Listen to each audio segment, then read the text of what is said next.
An Egyptian television news program says that Turkey is clearly a terrorist state with a broad reach. It reports that Turkey is supplying weapons to the terrorist group Boko Haram in Nigeria.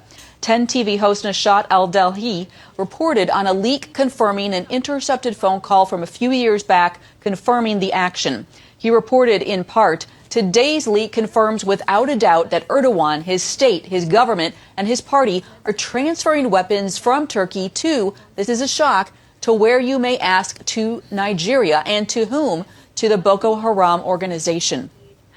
Well, Raymond Ibrahim, a journalism fellow at the David Horowitz Freedom Center and an expert on the Middle East and Islam, joins us now with more on this. Welcome, Raymond.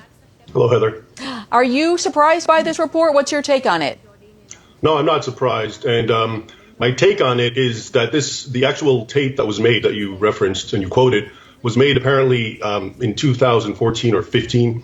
And it was reported widely in certain areas in the U.S. and in the West, not so much, and not much came out of it. And the reason, I think, is because Erdogan didn't have his fingers so much in Islamist politics outside of his own nation. But now that we've seen, Abu Bakr al-Baghdadi, the ISIS Islamic State caliph who was killed recently, and he was found just 3 miles from the Turkish border, which is in fact one of the last, or if not the last bastion of jihadi so-called freedom fighters of attacking the Syrian government. It's brought it up again, the fact that everyone is saying, well, look, he's supporting ISIS. So now we're remembering, and that was, I think, the point of the Egyptian show, we're bringing back to see that there's some continuity here. It's not just right next door to Syria, to Turkey, meaning Syria. He's involved with some of the absolute worst Islamic terror groups. Remember, Boko Haram, which its name loosely means Western education is forbidden, haram, was basically doing what ISIS is notorious for years before ISIS. So the whole, head chopping, crucifying, massacres, enslaving women and children, burning people alive, Boko Haram was doing that. And one of the things that international observers have been noticing, especially increasingly, is that their armaments, their weapons, are very sophisticated. And it's even spilled into the Fulani tribesmen in Nigeria and in other parts in Africa. For example, I'm sure you know, Burkina Faso, also in Western Africa, attacks on Christians have become horrific. Just in the last few months, there have been so many killed, and always in the context of checking out if they're wearing crosses, if they can say the Islamic creed or not, and then being butchered and so forth.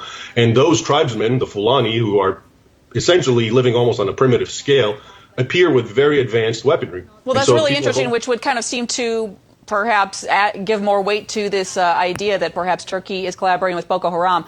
What would the benefit be to Turkey of collaborating with Boko Haram? Well, there's several theories. One is Erdogan basically is an ardent Islamist, and he is supporting and behind any Islamist movement in any country. He's the Muslim Brotherhood in Egypt. He was allied with Qatar of Al Jazeera as his ally.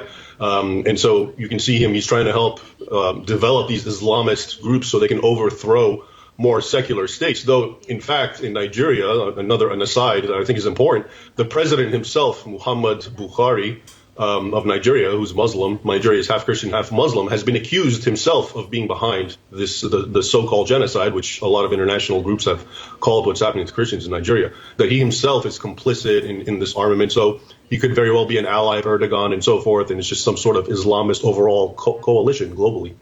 I want to ask you, the President Trump, of course, met with the President of Turkey yesterday. Do you think he's aware of these kind of ties to terrorism, and what are your thoughts on that meeting yesterday? Well, in general, I think, what he's aware of is really hard to tell.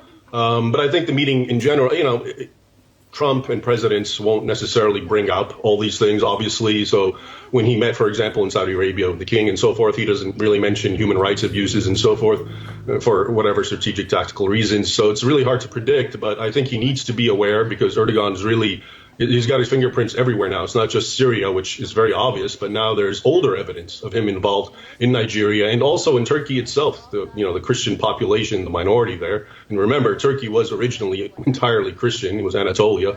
It was actually where St. Paul wrote all his epistles to.